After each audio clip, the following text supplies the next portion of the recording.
Hello, everyone, and welcome to Trolleheim with your host, Rabbi Aníbal Mas, streaming live from the Asper Jewish Community Campus here in Winnipeg, Manitoba, Canada. So it's great to see you. If you're online, please say hello. I have people here with me that they already say hello. Hello, Rabbi. Or something that sounded like hello.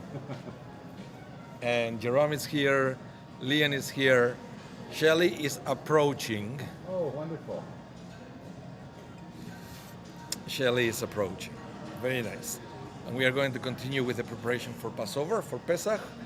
Last week was part one.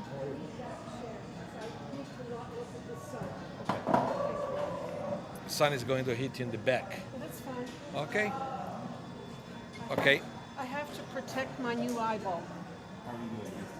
I'm doing the best that I can. So, I was saying, last week, no, actually 2 weeks ago, we started with the first part of Pesach. Today is part 2. Next week is part 3. And then it's Pesach. And then we won't have a class. Emilio, hola. Muy bien, muy I bien. s- It's good to be So, we won't have a class the week of Chol HaMoed. You know, this is closed. It's problematic. Yes. You can't bring anything from the outside. So I rather don't have a class to avoid any confusion. Hi, Maggie. Welcome.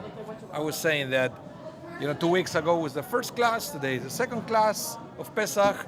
Next week it's going to be part 3, and then we have 1 week hiatus during Pesach. Okay, Chol HaMoed, take it easy. Eat matzah. Or not. frescas into his. Or not. So one more class after You this. see, after 1 week of eating matzah, the phrase "let my people go" takes a different meaning. Very, Yeah. yes, it does. Yes. Just saying. Let my people get plugged up. I'm not saying that I've ever been there, but I heard people that Pearls become very popular in Pesach. just have salad every day and you will be fine. That's true. Thank you. That's the thing. Thank you, Have Dr. salad. Rabbi. Somebody recommended have salad, even if it's just lettuce, right? Every day. Do you want to sell me It's a stick? different I meta. mean, what's your problem? It's good. It's a different meta. It's Metamucil.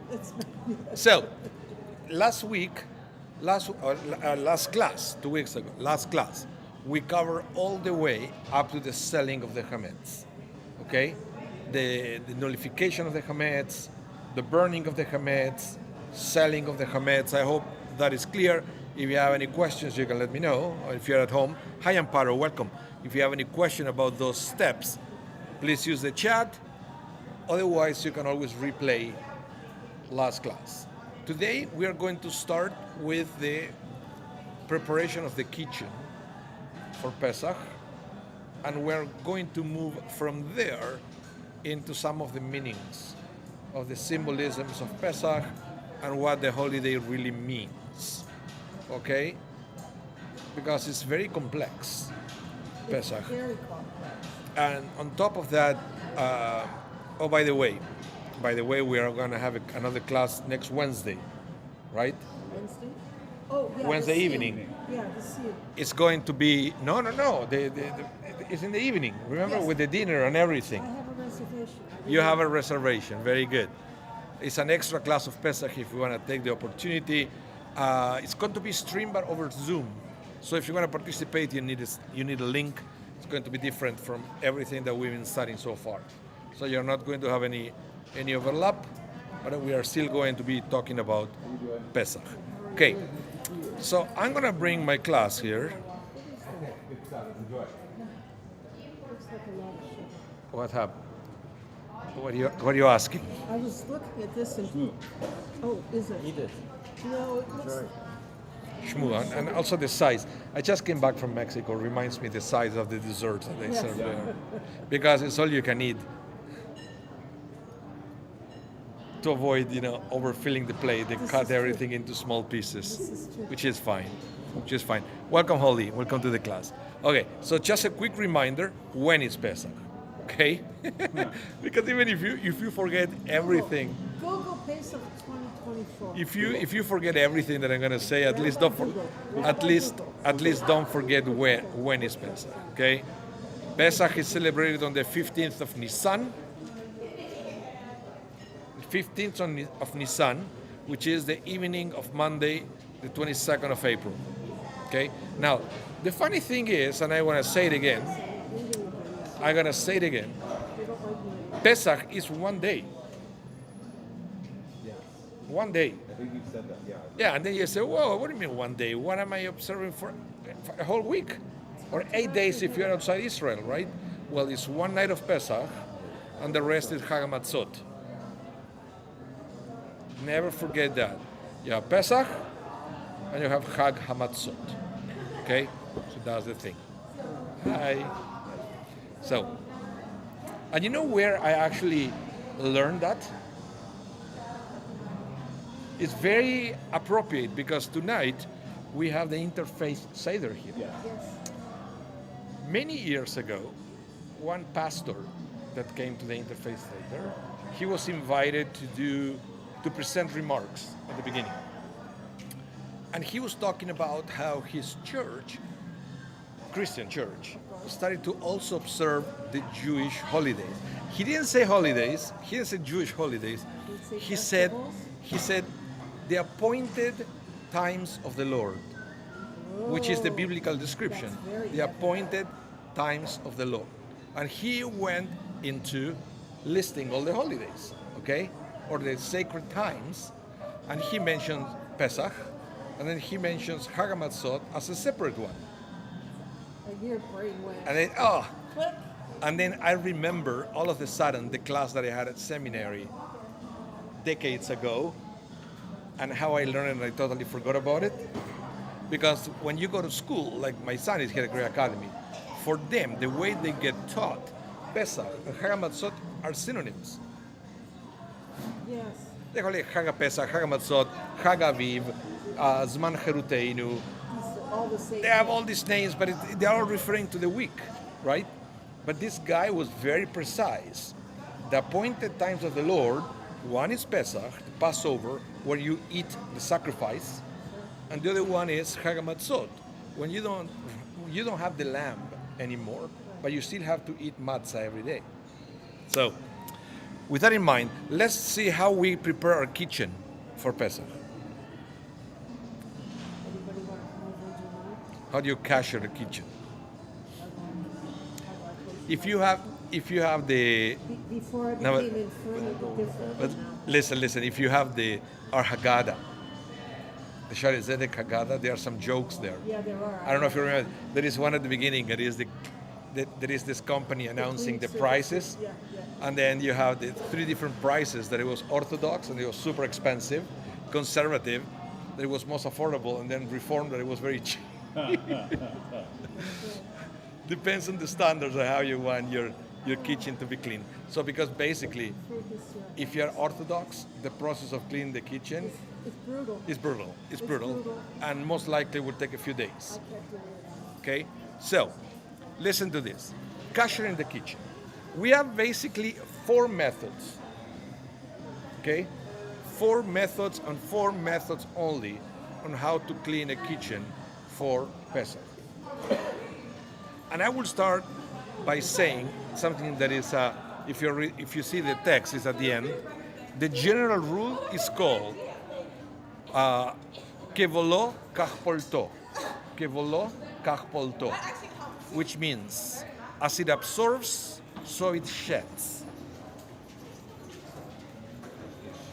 Sheds. As it absorbs the chametz, so it sheds. So it gets rid of it. So that's for you to start making, making room in your head to process what I'm about to say, Where's the dust going to because the 4 methods depends on how the utensils or surfaces are used. Okay? Let's start. The first one is called Hagalah. What is the Hagalah? It's total immersion in boiling water. So you have a big tank with boiling water, and you're going to immerse things there. What do you think you're going to put there?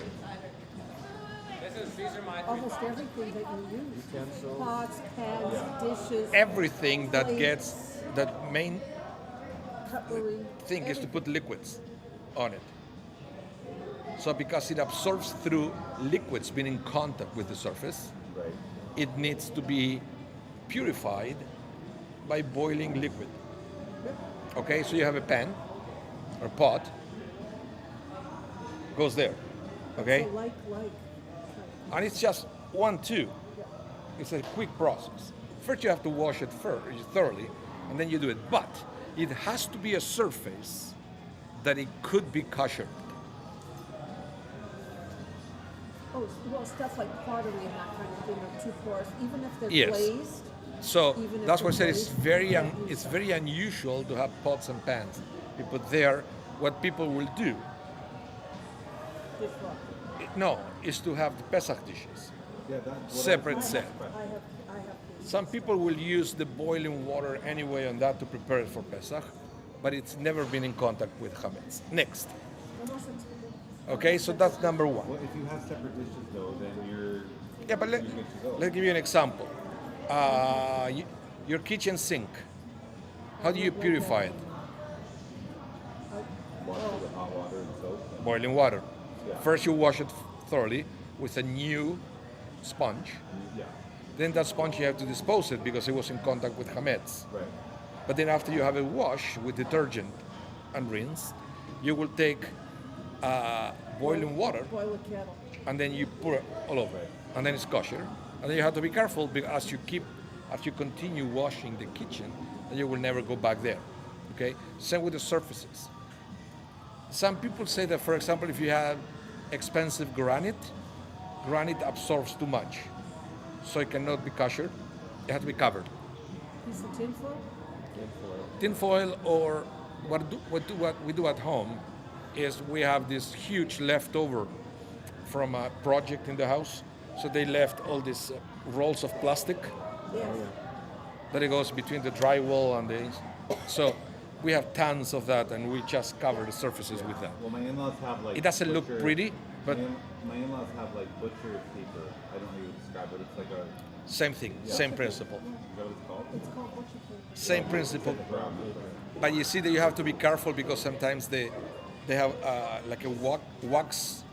One side is brown paper, and the inside is white. So some. You have to make the white So side down on the camera. it's you like don't a- have the paper, you can A Hasid rabbi would say, there is a Sheila. It wants to just, you have to look at my hand. It was say, there is a Sheila. They will do like this with the finger, right? It's a Sheila. It means, hold on. It means there is a question, okay? To use all this with hot product. Plastic is great, Yeah. okay? And aluminum is great too, but it's, I don't know. When I look at these kitchens covered with aluminum foil, I feel like it's Makes you a little too crazy. much, Yeah. right? Especially if you use it for the toilet.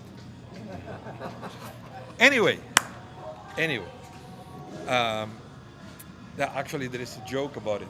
There is these maids that they work at Jewish homes, right? Some of them know more than you do. And then, hi Marvin. Hi, Marvin. There is maids that they are talking about their Jewish employers, right? And I said, one said to the other, these Jews, they are weird people. I said, every week they have one day a week that is called Shabbat, right? They put a beautiful white tablecloth, they eat on the table, they smoke in the bathroom.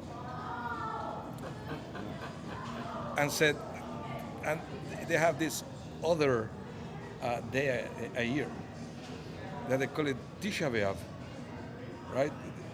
That they put a beautiful white tablecloth. They smoke at the table, but they eat in the bathroom. And then they have this other day a year. They call it Yom Kippur. They put a beautiful white tablecloth and they eat and smoke in the bathroom. So I feel Pesach is the same, right? Like we put the mats on the table, but then people go and eat the bread in the bathroom. Don't do that, please. Don't do. Okay, so is it clear, the first method? Okay, how is it called? Hagalah. And that's the boiling water. Okay. mostly for surfaces in these days. Second one, libun. Libun, purification by flame, blowtorch, blowtorch, or flame, you will see. So, using a blowtorch until the surface is heated to a glow. What kind of surfaces? You have to be stainless steel. No, it's usually for example, the grills, burners, Oh, gas stoves, yeah. okay? Gas stoves. You don't use it for surfaces or on metals because those are in contact with fire. So remember I said acid absorbs, Yeah. dust it shed. Yeah. So if it's in contact with fire all the time because they're burners or a grill, right? So how do you purify it? By flame. The same way. So, but listen to this. Same effect in these days is achieved by leaving the stove top on maximum heat for 5 minutes and or running the self-cleaning cycle of the oven. That's it. Yeah, sure. We've done that. We've done Because the temperature it reaches, it will take care of any traces of chametz. You may still have things around, but it's not chametz. It's dust. It's ashes. that. Dust to dust. Okay? So, my case at home, I have glass top. I turn it for 5 minutes on max. You will see that it's glowing for 5 minutes. Very Turn it off. glowing. Kosher, kosher, kosher. Okay? And the rest, I clean it with some other surface cleaner because there is no way to use the same heat with the other part. Okay? Now the next one is the irui.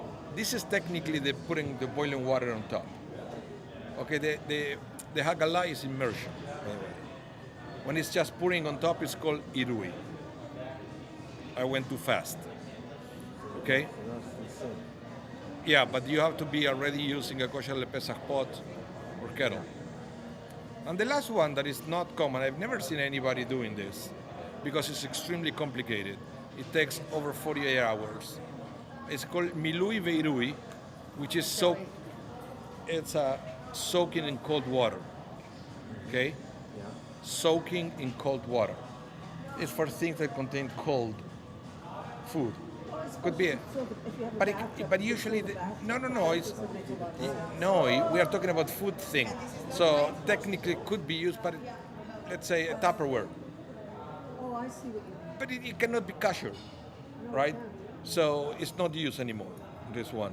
But it still exists, and you have to replace the water every 24 hours. You have to do twice the cycle, okay? If you want to kosher it, but there is no way. So again, the general principle of which method to choose is known as kevolo kach polto, as it absorbs so it sheds. So for example, a pot should be immersed in boiling water, while an oven rack should be kosher by fire, etc. So milui veiru, is that used for glasses? No, glass cannot be kosher. It absorbs too much chametz.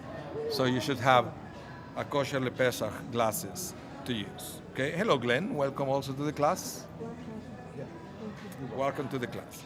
So yeah, this is always confusing, the cleaning of the kitchen, and you can always be more stringent. Always. Even if it wasn't Pesach, you could still be more stringent. I saw a video once that a guy from the OU. I didn't know glass was turquoise. No, but listen to this. Neither did I. and I saw a video of the guy from the OU yeah. showing how to clean a kitchen. Oh, yeah. And the guy who was interviewing him, as soon as he saw that the rabbi with the big beard, he started to put the gloves. And the guy said, "Oh, when you see the rabbi put on gloves, you can tell that he knows what he's doing." He looks so professional, right, with the gloves. And what he was doing, actually, was giving some tips when you put the water over surfaces. How he was sticking plastic at the edge, so you won't go to the floor. Yes. Very interesting Curling it underneath. tricks So and it's just and tips and how to make it better. Glass absorbs? Glass? Yeah. I never known it to absorb. I was always taught, going back to Zalman Schachter days, that if this was for people who were starting out, if you didn't have two sets of dishes, you could always use glass. Never use it. I always have two sets. But I'm going back 50 years. Kosher I'm going and back glass. 50, 60 years. That's interesting. I never. Glass that we use for both. All you had to do was put boiling water over it. It's brought it back to neutral. Once upon a time, I think that was true, but I guess it's not true anymore. Shulchan Aruch is. Thank you, Neil. You're welcome. Okay, yeah, you could use glass. I don't use it. I just replace everything. Yeah, it could be. You can use glass. Which was going to bring me to my question, which I was going to ask you after the class. I have separate everything, Yeah. but it's all in boxes downstairs. I'm at a point now where I can't schlep all that stuff up, but I have glass dishes in the kitchen. I can use those. You have to You have to Oh, kosher. I have to kosher them. Yeah. But I can use those. But to bring up the cutlery is not a big deal. It's it's this much cutlery.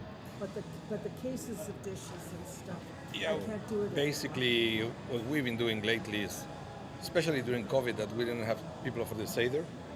Well, We were the amount of things that we have to move up is so minimal. that's right. That so you have to do it in a way that you select what you bring up. I'm making a Seder this year. That's why I'm asking. Oh. Because in previous years, very small. Whoever's very come small. to the Seder needs to go to your house to help you. It's not for them. For them, it's not going to be an issue. They're just happy to come. But for me, it's always for me, it's a terrible issue. But I reached a point some years ago, as my bones were becoming, that this part of the kitchen didn't exist anymore. Oh, I taped it off. Just tape the cupboards off. Yeah, that's With what the we do. whole week. This doesn't exist anymore. That's what we It's do. like, this is Pesach. This is I don't know what it is. Yeah. Well, even at Superstore, like they'll have a sign, for instance, say kosher, but not for Passover. Yeah. So that people Yeah. know. But- Okay, but so let's only- continue. Otherwise, only guys, I it's suddenly realized only that- we are already 30 minutes into the class and I cover only one slide. Okay, next one is about the Haggadah. Let's start talking about Pesach. Yeah. Why do we need a Haggadah?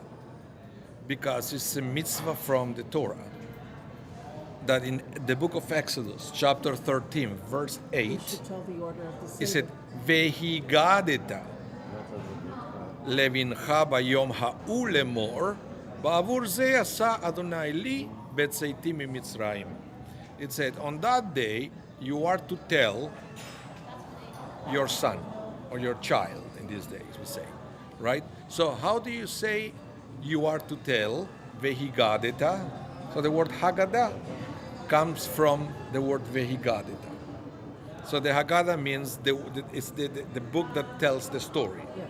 So you are to tell your son, it is because of what Adonai did for me when I left Egypt. What did God do?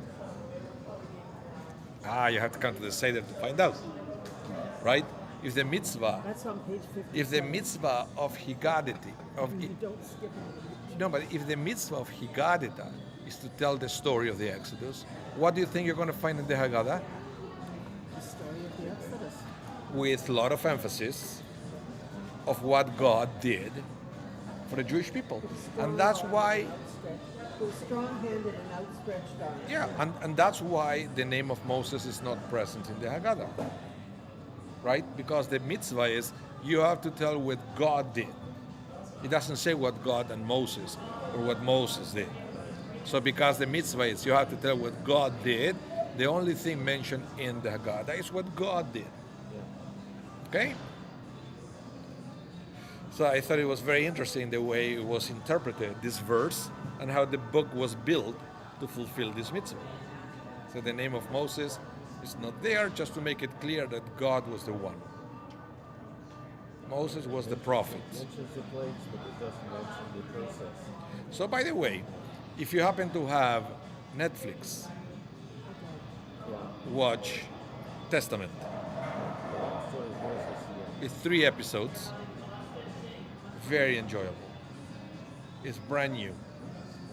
it goes like a mini I'll have to series, invite myself over to somebody's house. but it goes like there's like a mini series, but it stops at selected times, and you can hear scholars from different religions talking about their understanding.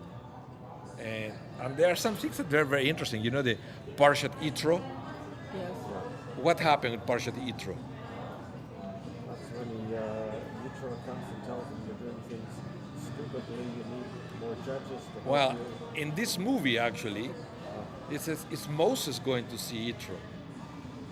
Because basically Midian was on their way.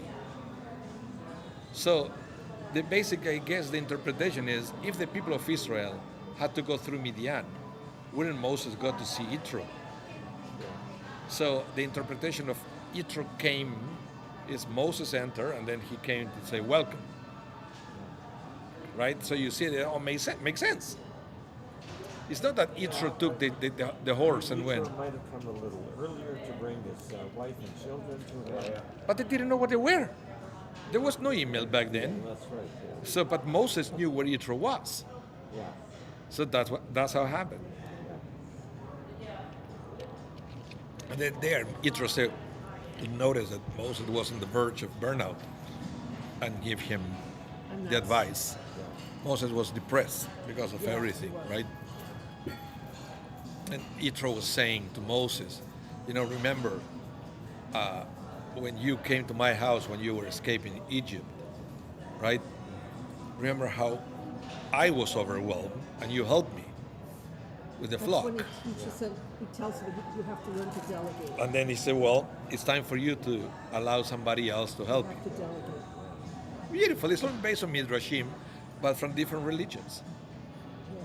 So they have those beautiful, beautiful conversations. Okay.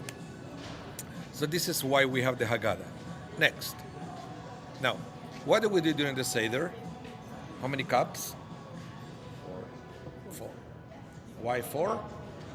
It's called the 4 verses of deliverance. There is a verse, there are 4 verses. And I will take you, I will redeem you. I'm not used to hearing the I will word free you, deliverance in a right? Jewish context. So 4. Everything is 4. But we have to understand and to remember that the 4 questions that we have in the Seder, the Manishtana, Yeah. are not the original 4. No, they're not. They would change. I'll show you first what the Mishnah says, and then let's see if you can catch which one is different. Okay? I will read now the whole text of the Mishnah. Pay attention. The Mishnah says, talking about the Seder, they pour the second cup for the Seder leader, and the child then questions his father. If the child is not knowledgeable, then his father teaches him. Okay? Why not? So, question. Why is this night different from all other nights? That's how it starts. Number 1, on all other nights we eat both leavened and well as unleavened bread. But on this night we eat only unleavened bread. Number 2, on all other nights we eat all kinds of vegetables. But on this night we eat bitter herbs. 3, on all other nights we eat meat that is roasted, stewed, or cooked. But on this night we only eat roasted. Number 4, on all other nights we dip once. But on this night we dip twice. The father must instruct his son according to his son's intelligence. He begins with shame and concludes with praise. Which one? Which one doesn't fit? The question? Which one is the one that is? One of the meats. Yes. Number 3. Why? Because back in the Mishnah times, they were still eating the sacrifice. The Pesach sacrifice. That's why Pesach is called Pesach. It's not because Passover. It's the lamb that they ate. That's why in this day Passover And makes we more don't. sense. Passover makes more sense because we don't have the lamb. So at least Passover, it has some historical reference. Okay? So that's why in English it's like that. Yeah, Holly Mandelkern got it right. She said number 3. So so basically said in all other nights we can eat the meat however we Well, want. that makes sense. You can even boil it, you can fry it, right? But on this night, why just roast it? Because that's what the Torah says. that the Pesach lamb have to be roasted. Okay? Once the temple was destroyed, the rabbi said, no more lamb. Especially Ashkenazi kept that. No more lamb. And obviously you're using oil for other things, but this is referencing specifically meat. Yeah, this is roasted, so Yeah. no oil involved. That's what I'm saying.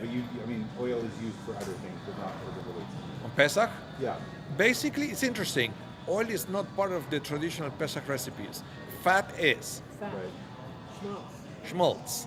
And you see the Chabad uses only schmaltz. They don't accept any kind of oil as kosher for Passover.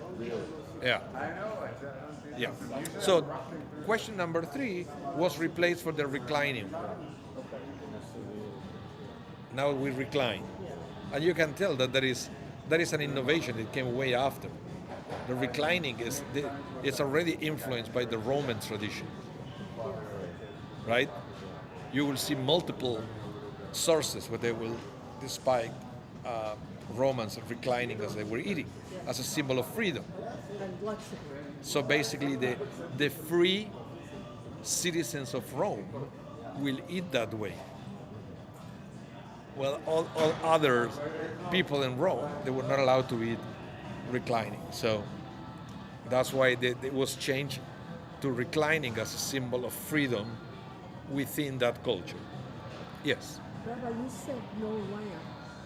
Are we forbidden? Sephardic do. Sephardic, they do have recipes with lamb. Ashkenazi, we don't. Oh, no lamb for Pesach, but lamb any other time is okay? Oh, No okay. lamb at Pesach.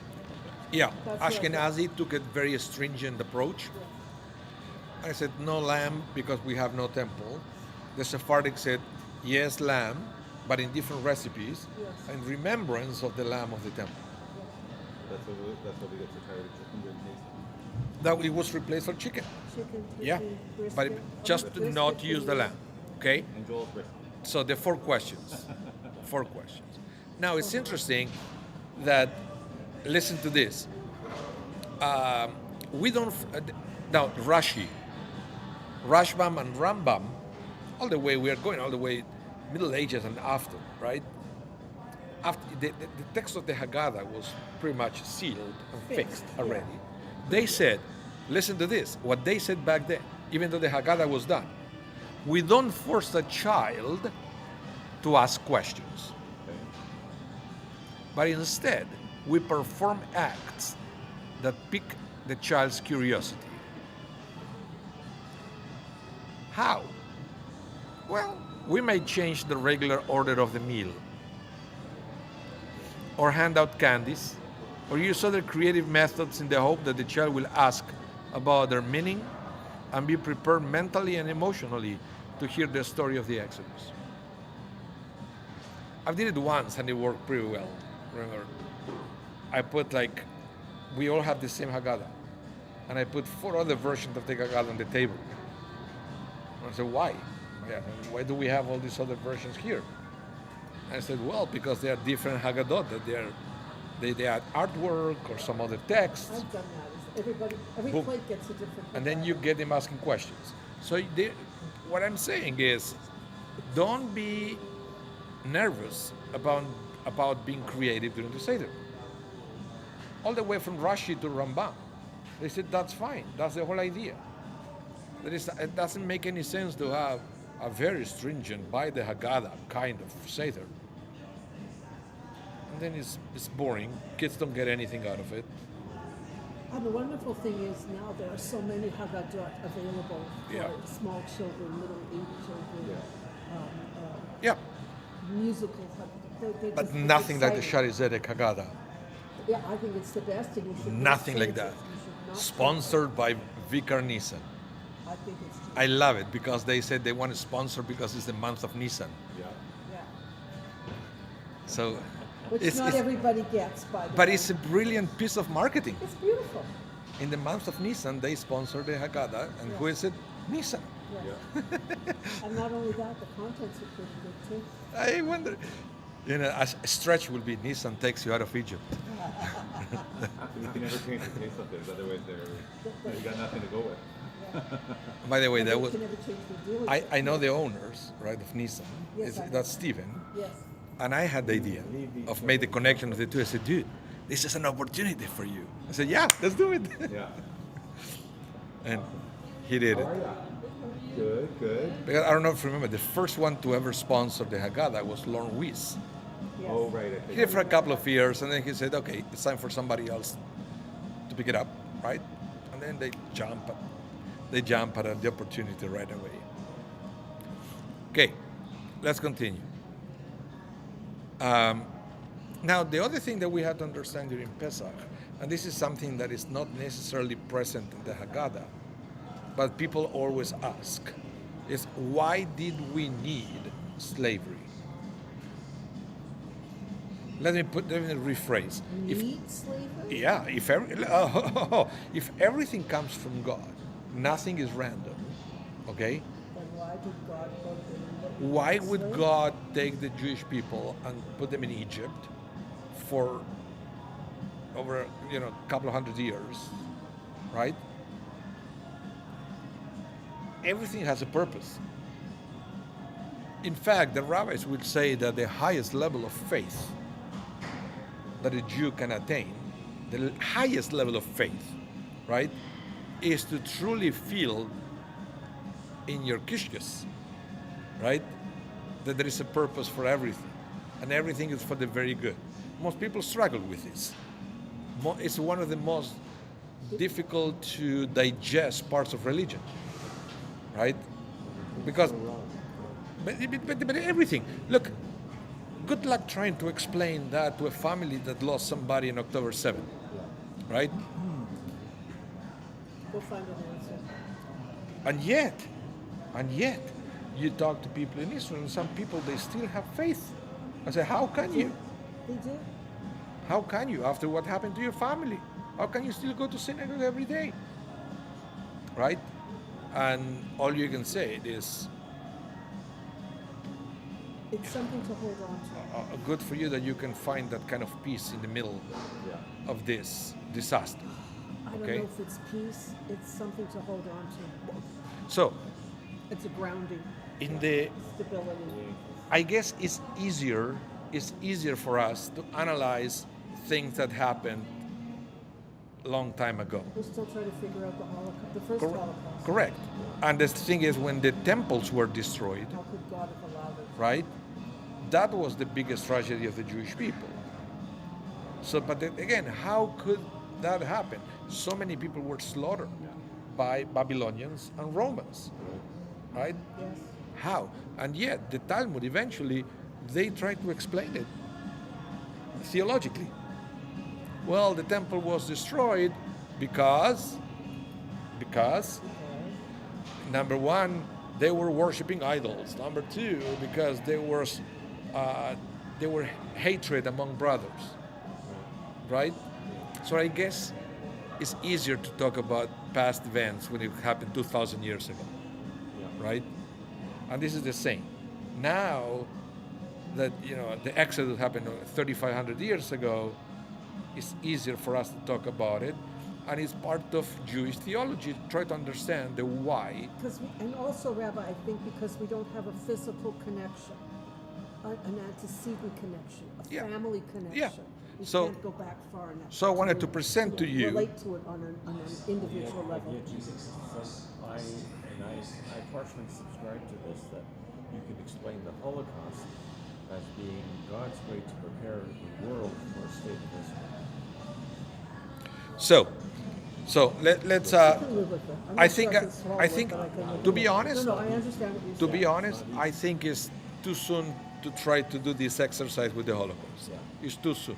Eventually, maybe in 500 years, rabbis will talk to the Holocaust like we talk about the destruction of the temple or the Exodus or the slavery in Egypt. Who knows? Who knows? But here, the rabbi, let me tell you, this is part of Moses' recap of his life before he died in the book of Deuteronomy. Okay? Moses is talking to the Jewish people, and Moses said, "But God took and brought out of Egypt, right? So God is telling the Jewish people, remember, God took you out of the Egypt. That iron blast furnace, that's the description that Moses makes of Egypt. Iron blast furnace, okay? To be God's very own people, as is now the case. So what it seems to imply is that for people of Israel, for the people of Israel to become God's very own people, for some reason they have to go through Be purified through fire. this. We'll Or see. heat. We'll see. I think you're in the right neighborhood here, Shelley. It has to be some kind of, Moses is giving a metaphor of something that is used to purify metals. Yeah. Okay? So what was the impurity that we had? Let's see. Let's see. Okay, so Rashi explained, iron blast furnace is a vessel for purifying gold. Okay? Purifying gold. Gold at the time was the metal. The Still metal. is. Now we have platinum and We other have things. platinum to tea. Yeah. Most typical. Okay, so let's continue. I will present one opinion from Rabbi Yaakov Tzvi Mecklenburg. Big friend of you, right? Absolutely. Said that he was Germany, 1700s, late 1700s. We're just a cocoa. Yeah. Says, Egypt is compared to an iron crucible because God's true purpose behind the Egyptian slavery was to purify the Jewish people of their baser characteristic, just as gold is purified in a crucible. He wanted to remove the base metals so that only pure gold will remain. To this end, many of those Jews who were unworthy actually died in the plague of darkness. And only those who remain were chosen to receive the Torah. That's what this rabbi said. That he said that actually many Jews died in Egypt because there will be no way that they will have any chance to become free people. And we all know this. We all know these people, right? And it makes us crazy sometimes. People that they think so little about themselves, and you try to talk to them and explain to them how special and worthy they are, but they can never see it. That ever happens to you? That it's like talking to a wall, and you can see it, and they can't. And then Possible. And one of the reasons being, I think, is the psychological aspect. They have been told Yeah. by life and by the people that should love and support them that they're worthless human beings. But then I don't have any of it. When I was Yeah. in Korea. So I think in part of the slavery at the end I'm sure. is for people to,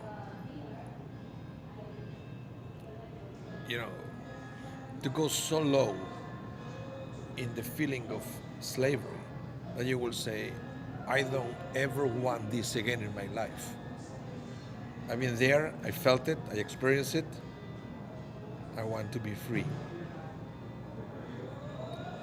But unfortunately, even though It's like they once you suppose, taste sugar, you want even it with all the time. purification process, you can tell that it was not fully completed because many of them, they wanted to go back to Egypt as soon as they had a chance.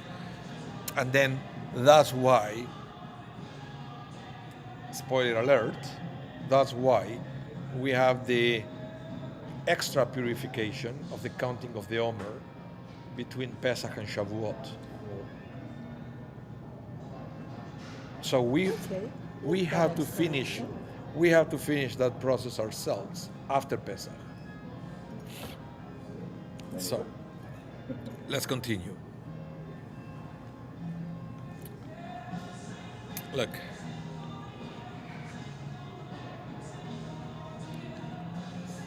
I want to bring something that is very interesting also. What was the source of the impurity? And the rabbi said there was some of the impurity that it was passed to them came from Abraham. Abraham wasn't perfect. okay, and it's him, his imperfection as the father of the Jewish people somehow was passed. Listen to this. Then God said to him, it's a book of Genesis. God said to him, to Abraham, I am the Lord who brought you out from Ur of the Chaldeans, or Ur Kasdim, right? To assign you this land. Which land? Which land? Israel. Israel. Okay, to assign you this land to you as a possession. You are Abraham. What will you say? What the hell do I do now? Listen what he said. Abraham said, "O Lord, how shall I know that I am to possess it?" What is he showing? Humility. Doubt God's ability. Doubt. Doubt. And remember, we talked about that before. What is, when we study Purim, what is the source of doubt?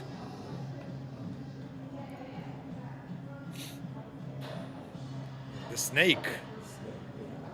The snake of Genesis is this, and then that became Amalek, that became Haman, right? That became anti-Semitism. Doubt. Doubt. So doubt is a big enemy. Doubt is what, Doubt is always with us. you know what? This is something that sometimes you will see elite athletes that you can tell that they have the talent, but then they fail, and what they do is they go to specialized psychologists. That's called sports psychology. Sports What did psychology. they tell you? You can do this. Stop doubting yourself. It happened with singers that they cannot hit high notes. You know, they go to take singing lessons, and they're amazing. They go on stage and they crack. Yeah. They choke. Why? Because they have No confidence. doubt. So, what does talent do to you if you go ahead with your talent but also with doubt? It limits it. Limits the talent. So, that's why, unfortunately, Abraham had great qualities. You know, open house, hospitality. He was a giver, but he still had doubt. Yeah. He still has doubt, which sometimes you say, well, he was a humble person, right? But you have to be never confuse humility with having low self-esteem. Yeah. Oh, I'm unworthy. No, you're not unworthy. I'm telling you, this is yours. You earn it. It's yours. So, the rabbi said after this, listen to this, in the Talmud, okay? Rabbi Abahu said in the name of Rabbi Eliezer, why was Abraham punished by having his descendants enslaved for 210 years in Egypt? Why? Shmuel answered, because Abraham doubted God's credibility in fulfilling his promise. This is reflected in the verse, how shall I know that I am to possess it? Okay? Very important. And we learn here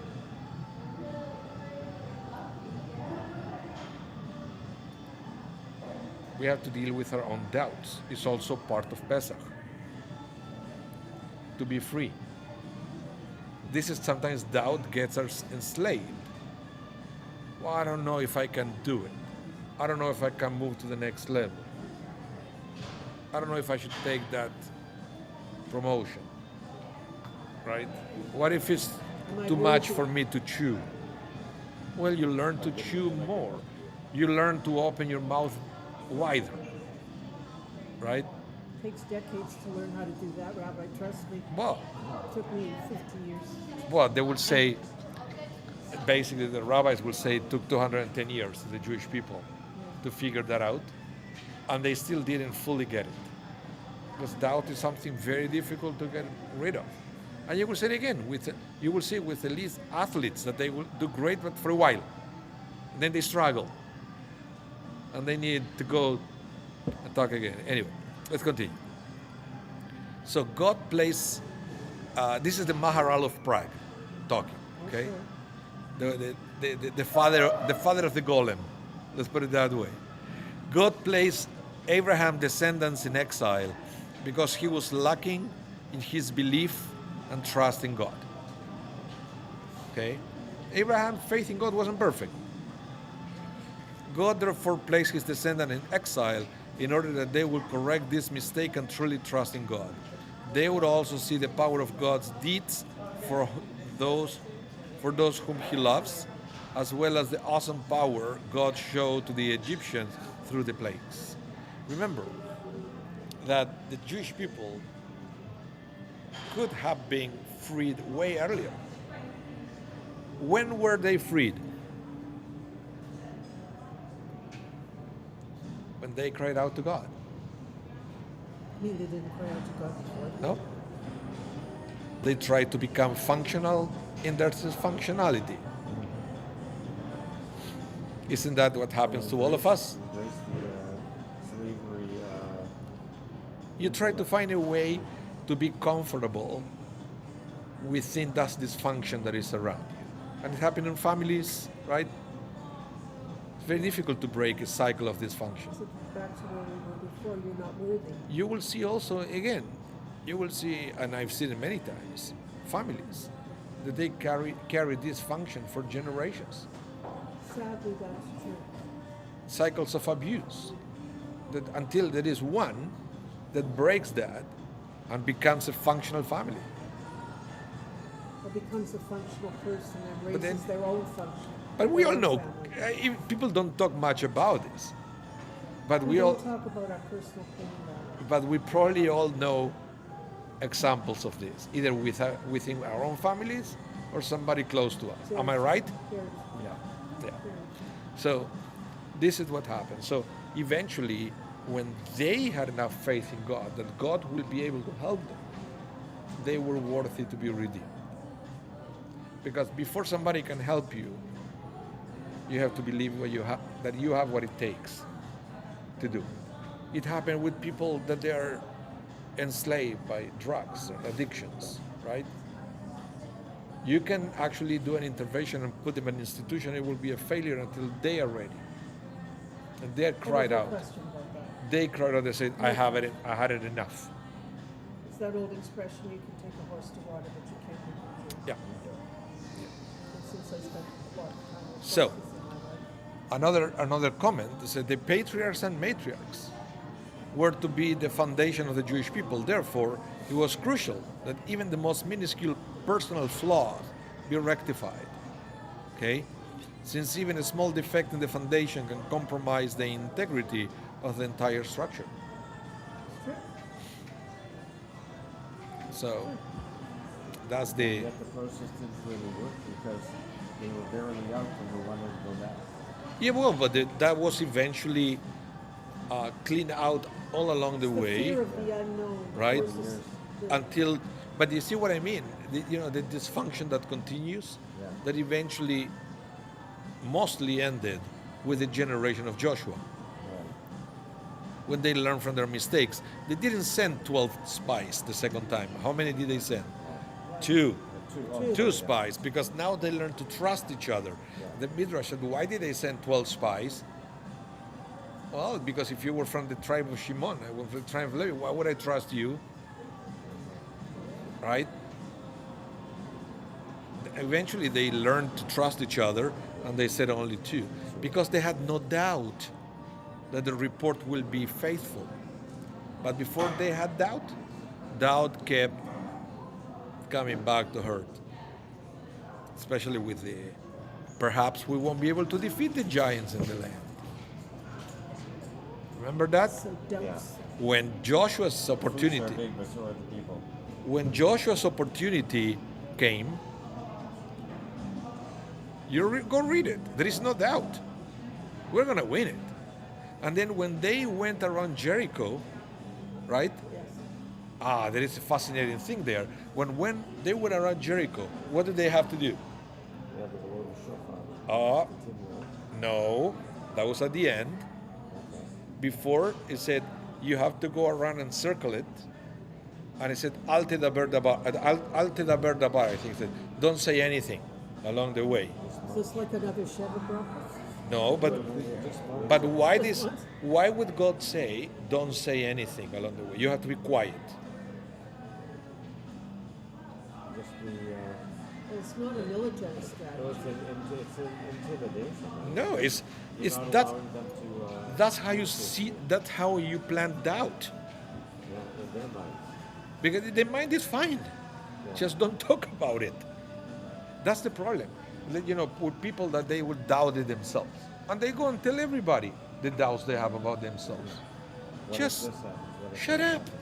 Yeah. Keep it to yourself. It's a thought. You know what happened with Nobody thoughts? wants to know, and nobody needs to know. You know what happened with thoughts? They come and go. Thoughts come and go. But once you say something, It's out. you gave birth to something. Okay, so in Judaism, we are very careful what we say. Not so much about what we think, but what we say. You can translate that into silent prayer and shul. Yeah, it's not valid. You have to at least. Unless Talking. if you whisper it loud enough Yes. that you can hear it. But saying Okay. it inside your head doesn't count. Okay, everyone, it's 12. It's 1:02. We have to Wrong finish. place for all of us. We have to finish. So thank you, everyone, for coming out or tuning in. And as we continue with our preparation for Pesach, I want to remind you that we have a special class on Pesach. Special class. Where is it? This Wednesday, right? Is this Wednesday? We have 6 p.m. the mincha service. You can come or not. And then the nine. Then 6:45 there is a little bit to eat, and then 7 p.m. we start with the lesson. It's up for about an hour. You live very little. So because the streaming, if you cannot make it, because the streaming is going to be over Zoom, Yeah. you'll need a link. Right. Okay, if you're not coming in person. So if you guys at home want to attend, please contact the office to get the Zoom link. See you then. And remember, this class is going to be rebroadcasted tonight at 8 p.m. Yeah. Am I right? Yes. 8 p.m. Central Time. So you can catch it from the beginning. Until then, thank you, everyone. And have a wonderful continuation of the preparation for Pesach. See you next week. Bye, everyone.